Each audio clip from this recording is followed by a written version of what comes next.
ir Elijam kāda patiesība, ko viņš uzskata par savu patiesību. Un Dievam ir sava. Un cik labi, ka reizēm Dievs mūs pieklusina, tad, kad mēs gribam savu patiesību izcelt ārā un teikt, ka tas ir absolūtisms. Un šodien mēs runāsim par pārklāju un kailo patiesību. Mēs dzīvojam laikmetā, kas iezīmē Bībelē teikto laiku, ka cilvēki kļūst pakmiglīgi, cilvēki kļūst nenovīdīgi, skaudīgi, ļauni un visādi. Bet viena no iezīmēm, kas arī tiek minēta, ir tā, ka šodien cilvēki augst pēc sensācijām. Augst pēc tā, kurā brīdī ir kāja paslīdējusi, vai roka paslīdējusi, vai vēl kaut kas paslīdējis. Kurš ir darījis tādu ļaunumu vai citu ļaunumu. Un it sevišķi cilvēki augst pēc tā tādēļ, ka nevienmēr viņiem pašiem ir iespēja piedalīties šajās sensācijās, tad viņi barojās no tā, ko viņi saņem no apkārtnes. Un ir dažādi izbaudīšanas iespējamie veidi. Es redzu, jums arī nedaudz grāmatgaldiņš, kas ir forši, kas man patīk, bet ir tādi grāmatgaldiņi, kuros var nopirkt tādu literatūru kā privātā dzīve, patiesā dzīve un visādu citu murgājumu literatūru pilnu ar sensācijām. Ieslēdzot mazo altārīti, kas mums gandrīz katram mājās ir tāda kaste, kur viņas ģimenes apulcējās vakaros meditē. Tur ir tāda raidījuma kā Nekā personīga un bez tabū un vēl, kas dažādā veidā šīs sensācijas sāsina. Un tad mēs nonākam pie tā fakta brīdī, kad par viņiem publisko informāciju ir ok. Bet kā būs, ja par mani publiskos? Un to informāciju, ko nevienmēr es gribu, lai pat mani tuvākie zina. Kā būs?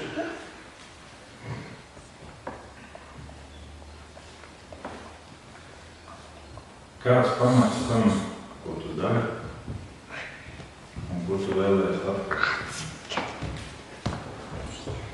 Kāds pamats ir tam, ka mēs arī kā ticīgi cilvēki barojamies un dzīvojam no dažādām sensācijām? Kas tam ir pa pamatu? Vai mēs, piemēram, redzam Jēzu kā vienu sensāciju meistaru, kas iet un dažādas intrigas vērpi un sensācijas virpina? Vai mēs redzam Jēzu kā to, no kā labāki ļaudis vairījās, vīrs, kam nebija svešas sāpes, kādu mēs viņu redzam un kādam Jēzum mēs sekojam.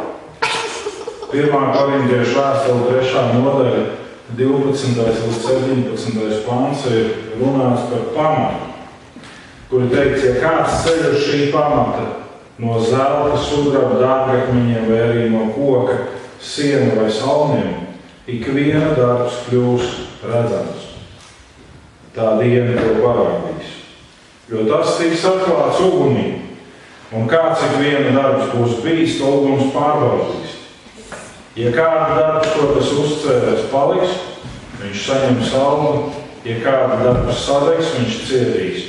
Tomēr tiks izglābts, bet kāds ar uguni.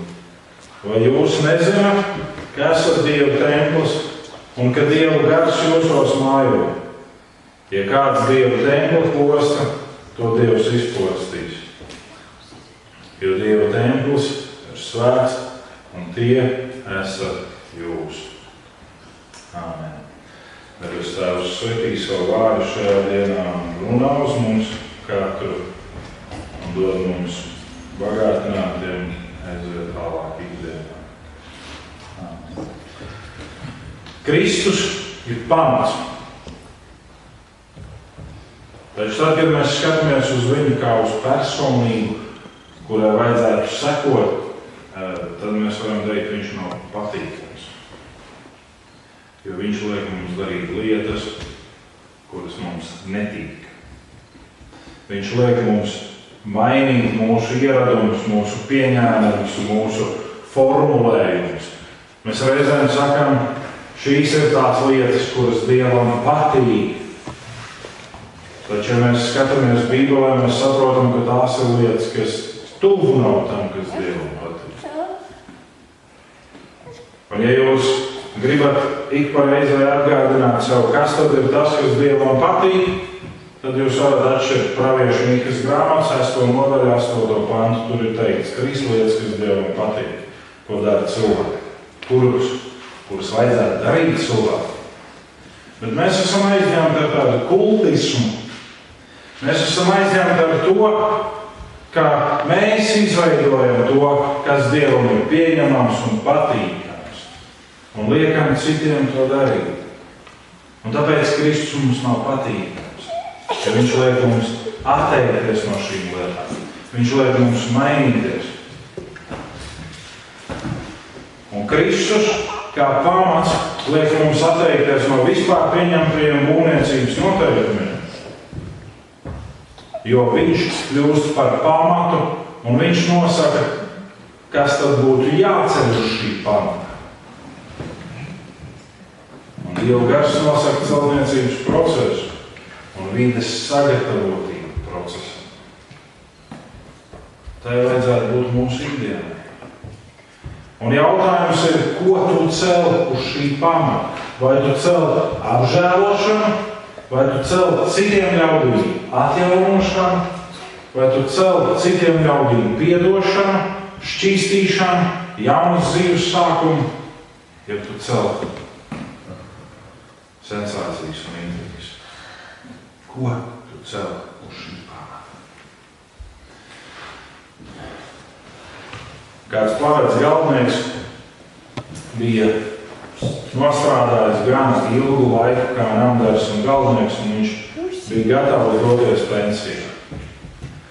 Viņš paziņoja savam priekšniekam par savu izvēli un plāniem pamest buļbaļķu mājas celtniecības procesu un šo namdāru prasmi atstāt priekšniekam un viņa citiem padotajiem un pats dotos pensijā un dzīvot mierīgu, atturīgu dzīvi. Lai varētu pavadīt laiku ar ģimeni un nodoties kādiem saviem hobijiem. Un priekšnieks bija apbēdināts, ka zaudēs labu darbinieku. Un kā personisku pakalpojumu palūdza vecajam galveniekam uzcelt vēl vienu māju.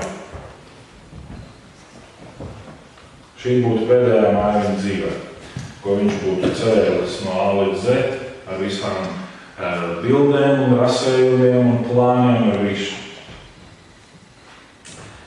Galvenieks piekrita, bet laikam ejot kļuva redzams, ka viņa sirds nav šajā darbā vairs. Viņš jau ir pensijā, viņš jau ir prom no šī darba. Viņš pavirši veica savu darbu un izmantoja apšaubāmas kvalitātes materiālus šī darba pilnveidošanai. Kad nams bija pabeigts, viņa priekšnieks nāca to pārbaudīt, un tad priekšnieks pasniedza parāds durvju atslēgas un teica: šis ir tavs nams, man dāvana tev pensijā. Galvenieks bija šokā. Kāds kauns, ja vien viņš būtu zinājis, ka šī māja ir paredzēta viņam, ka viņš to cēla priekš sevis, viņš savu mūžu nebūtu tā rīkojies, kā viņš rīkojas. Jūs esat Dieva gara mājoklis. Dieva gars jūs esat mājoklis. Jūs esat namdāri, galvenieki, celtnieki, kas būvē šo māju, šo namu. Un tām lietām, kurām ir jābūt kā kailai patiesībai atklātām, priekš visiem ļaudīm. Ir tais saldējais mažai, par ko mēs runājam pirmie, kurai ir jāizplatās no mums. Tā ir dvesmai, tā ir dievbērnības klātbūtnei. Cilvēki ar mums, mēs varam redzēt citus ticīgos un arī netik ticīgos. Viņi ir gatavi brīžam par savu pārliecību stāvēt, krist, izmantot fizisku spēku. Vai tu esi pārliecināts par Dievu Tēvu, Jēzu Kristu un Svēto Garu tik ļoti, ka nekas tev nespēs izšaut no tā. Brīžam mēs sakām, jā, es esmu. Man ir cauri gadiem nācies būt blakus jauniešiem, kas vienā brīdī ir degšmē un varētu teikt ar Kristu kalngalā. Un nākamajā brīdī uzrodās kāds draugs vai draudzene, pēc kā ir tik ļoti ilgojusies sirds, un Kristus vairs nav aktuāls. Ir ļaudis, kuriem šajos skarbajos apstākļos vajag darbu un iztiku. Un kamēr ir darba meklējumi un kamēr ir sarežģīti apstākļi, Kristus ir top numur 1. Un tad tas viss paiet. Un tad Kristum vairs nav vietas. Jo šobrīd man ir jārūpējas par manu ģimeni, šobrīd man ir daudz, kas jādara. Un tas nams, kuru mēs būvējam, ir veidots no apšaubāmiem materiāliem.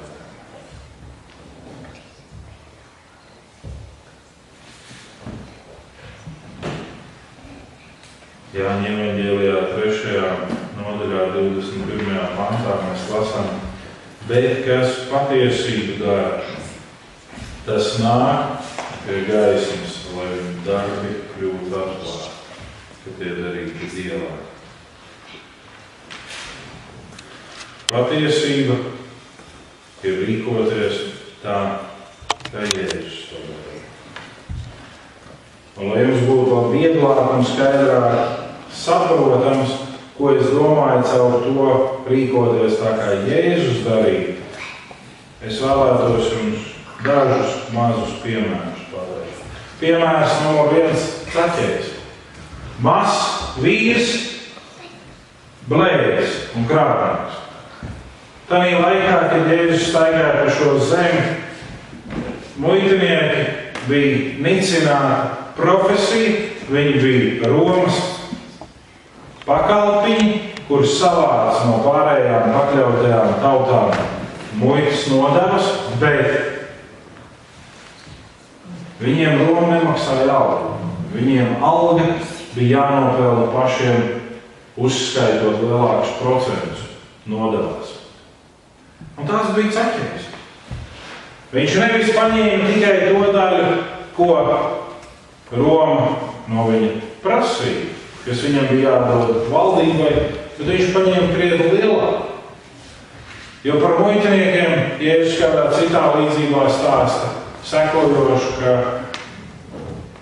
viņi ir būtībā slinki pēc savas dabas. Rakt viņi slinko un iedalēt viņi kaunās. Un tādēļ viņiem ir vienkāršāk likt lielākas nodevas un tādējādi apkrāpjot cilvēkus, pelnīt savu iztiku, lai nebūtu nec jāstāda dobēs kaut kas nec jānovāc arā. Tāds bija Zaķejs. Viņš bija maz auga. Viņš gribēja Jēzu redzēt. Viņš uzkāpa kokā. Tas bija viņa domu gājiens, ka tādā veidā viņš redzētu Jēzu, jo viņš par Jēzu bija daudz dzirdējis, un viņš bija ļoti saintriģēts Jēzu redzēt. Bet koks ir laba vide, viņam palikt nepamanījumā. Pūlis un Jēzus iet garām kokam, un šeit tev bija.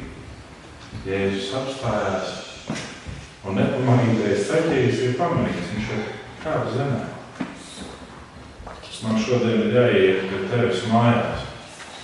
Ļaudis, kas ir ap Jēzu, saka, ja viņš patiešām būtu pravietis, viņš saprast, ko viņš grasās darīt.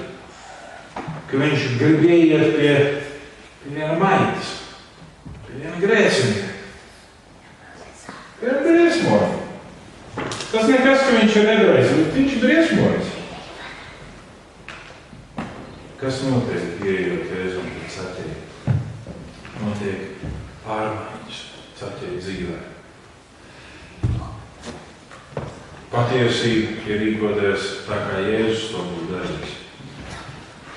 Uzdod sev jautājumu, kad tu esi atvēlējis laiku sev, uzaicināt sevi pie tavu pagasta lielākās maitas, uz kafiju vai tēju. Pēdējo reizi. Kad tas ir bijis? Un nevis aiziet un teikt, es gribu parunāt par to, kāpēc ir tāds kretīgs. Bet saprast to, ka šim cilvēkam arī ir dzīve dvēselē. Jūs jaunieši, jūs ejat skolā, jūs darbojaties, un ap jums ir daudz citu jauniešu. Un nevienmēr viņi ir tādi, kur ir laipnības, kalngals un mīlestības iemesli. Kad tu esi sev uzaicinājis. Vienkārši būt blakus un parunāt, ieskatīties un sevi dzīvi. Tā kā to dar Jēzus. Zaķeja dzīve izmainījās. Mēs esam gatavi kustēt un stenēt par tiem ļaudīm, kas ir mums apkārt un kur rīkos līdzīgi Zaķejam, bet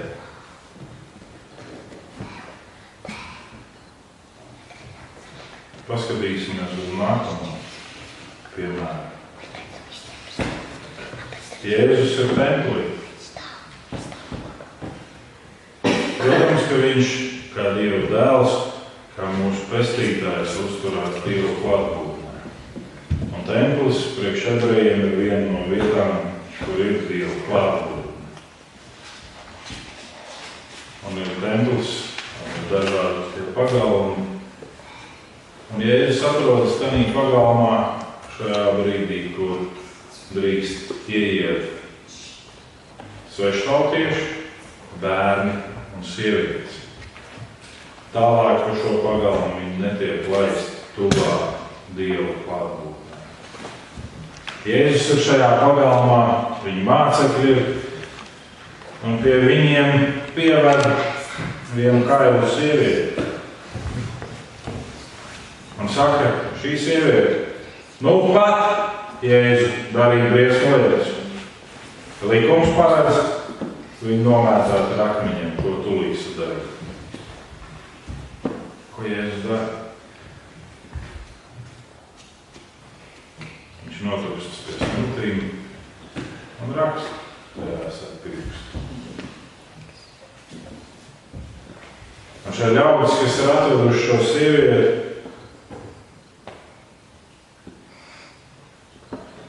ir tā kā samulsuši mazliet. Bet viņi tiek arī kaunināti caur šo Jēzus rakstīšanu smiltīs. Jo kaunināti viņi tiek par to, ka punkts 1.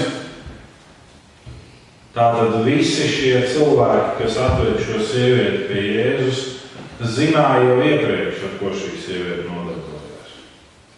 Iespējams, ka viena daļa no klātesošiem, kur šobrīd turēja savās ķepās akmeņus, bija bijuši viņas klienti.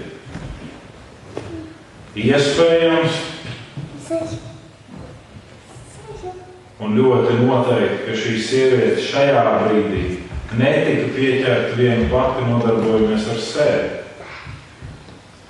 Un ja viņi ir jānomētā ar akmeņiem, tad kur ir tas, ar ko viņi kopojās? Tad tas arī ir jānomētā ar akmeņiem. Tā bauslība vismaz paredz. Bet tas taču ir mūsu čomaks, to jau nevar mētāt ar akmeņiem. bet viņu gan var. Jēzus raksta. Un tad šo kailo patiesību pārtrauc ļaužu uzmācību Jēzum. Un Jēzus saka droši. Es pilnībā atbalstu bauslību. Kurš no jums ir bez grēka, lai žlidzien pirmo akmeni?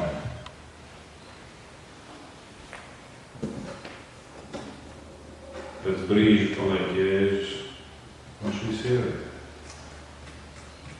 kas mēģina piesakt savu kailu kaut kā. Un Jēzus saka, nav neviens, kas tevi būtu pazudinājis. Arī es man iepriekšu. Hei, man negrāk kolēģi. Ko Jēzus izsaka šajā faktā, šajā izteiksmē ej un negrēkojies? Precizējums būtu ej un tici.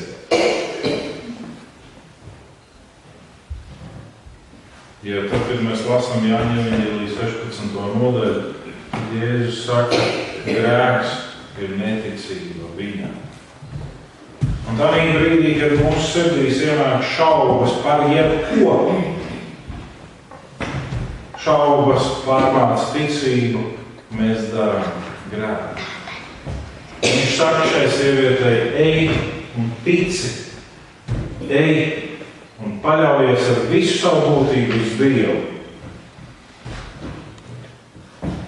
Jo viens no spēcīgiem pieņēmumiem ir tas, ka šī sieviete ir bijusi šķirtene, un kā šķirtenei viņai absolūti nekas nepienākās. Un kā šķirtenei viņai ir kaut kā jāuztur savi bērni. Un tad vienīgais veids viņas prāti, kā viņi varētu parūpēties par sevi, ir nododoties prostitūcijai. Un Jēzus saka, ej un tici Dievu. Un Dievam ticot, ja viņš gādā par puķiem, ja par lilijām, precīzāk sakot, ja viņš gādā par putniem, viņš gādā arī par tevi. Un visbeidzot pēdējo, ko mēs paskatīsimies, kā tad ir ar Jēzus darbībām, ir ļaundars, ar ko Jēzus kopā tiek krustā sists.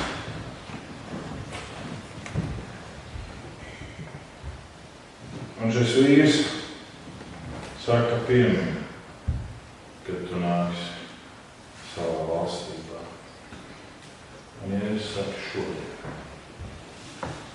Vai Jēzum nebija tiesību bakstīt šo vīru un teikt, vai tad tikai tagad uz nāves sliekšņa tu vari domāt par Dievu, par mūžīgo pestīšanu un glābšanu, vai tad ātrāk tu to nevarēji? Jēzus saka šodien. Tu būsi. Man paradīsies.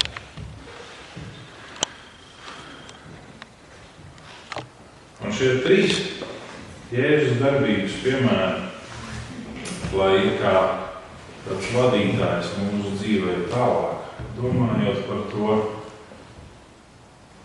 cik bieži mēs esam labprāt apžēlojuši kādu, ko citi grib pazudināt, cik bieži mēs esam arī pēdējā brīdī pavēruši cilvēkam iespēju piedzīvot Dieva svētā gara pieskārienu un klātnību. Un cik bieži mēs esam bijuši pie tiem, ar kuriem sadraudzību un sadarbību vairs nemeklē neviens. Un 1. Pētera vēstulē 4. nodaļā 8.9. pants mums māca: vispirms esiet pastāvīgi mīlestībā, cits pret citu, jo mīlestība apklāj daudzus grēkus. Esiet bez kurnēšanas, viesmīlīgi cits pret citu. Un tas, ko mēs redzam mūsu šīs dienas būtiskāko aspektu, ir pastāvīgi mīlestībā. Nevienmēr mums ir vienkārši, nevienmēr mums ir patīkami, nevienmēr mums ir viegli, Bet Dieva vārds mums māca, vispirms esiet pastāvīgi mīlestībā. Es skatos, ka vienai lielai daļai mums līdz ar Bībeles jūs varat droši pasvītrot šo pantu, ja tas nav pasvītrots. Esiet pastāvīgi mīlestībā. Tas nozīmē, ka mums ir jābūt pastāvīgiem vertikāli un horizontāli. Mīlestībā. Otrkārt, mums ir jāredz, ka mums ir jādarbojas ikdienā, kā pārklāja. Mīlestība atklāja daudzus grēkus. Apostols Jānis saka, ja tu redzi savu brāli darām grēku, kas nav nāves grēks, tad lūdz Dievu. Mēs sakām, ja tu redzi, ka kāds dara grēku, tad ziņo visiem, cik tik ātri tu vari. Mīlestība apklāja daudzus grēkus. Kādā veidā? Mēs redzējām Caķi, kā ruņā tik un ļaunā pie krusta. Lūk šādā veidā. Nevis pārklāja un zem pārklāja turpina grēkot, bet pārklāja piedod un nekad to vairs nepieņem. Un treškārt, mēs tiekam aicināti uz viesmīlību un evaņģelizāciju. Viesmīlība ir izveidot telpu, kurā cilvēki, jeb svešinieki var ienākt un kļūt par draugu un justies nepieciešami. Viesmīlība nav, kad kāda svešinieka izmainīšana, taču vietas piedāvāšana, kur izmaiņas var notikt. Tas, ko visbiežāk mēs kā cilvēki gribam izdarīt, ir izmainīt citu dzīves. Mums ir jārada vieta, kur citiem ienāk. Un tad, kad viņi ir ienākuši, un tad, kad viņi ir piedzīvojuši Dievu, tad viņi var mainīties. Bet mēs reizēm sakām, ja tu gribi nākt pa šīm durvīm iekšā, tad vispirms izmainies un tad ienāc. Šeit ir jābūt vidējam vietai, kur ik viens var ienākt un var justies gaidīt. Un evaņģelizācija nav izmaiņa uzspiešana svešiniekam un ierāmēšana kādā etiķetē. Evaņģelizācija ir drauga piedāvājums draudzībai un iespējams izmaiņām. Tas, ko cilvēki ticīgajiem mēdz pārmest, ir: tu ar mani draudzējies, kamēr es biju neticīgs. Es kļuvu ticīgs, tev priekš mans laiks vairs nav. Un mēs esam tā kā biznesmeņi. Mums vajag pēc iespējas vairāk iepumpēt Dieva valstībā tos cilvēkus. Un tad mēs ejam pie viena, draudzējamies. Tikko šis ir dabūts zem ūdens, uz redzēšanos man gaida citas mājas. Nē.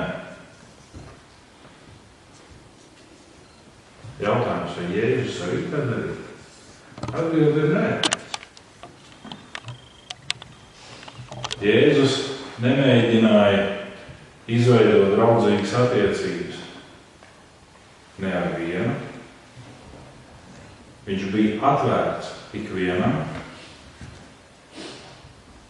bet tad, kad pienāca laiks, viņš devās tālāk.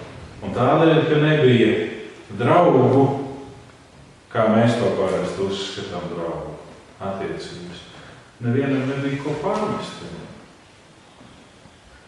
Viņš varēja doties tālāk. Un mums aicinājums ir būt svētam templim, radīt vietu izmaiņām, radīt vietu svešiniekiem, kuriem, lai varētu izmaiņas notikt. Un būt atvērti vienmēr un pret visam, darot patiesību.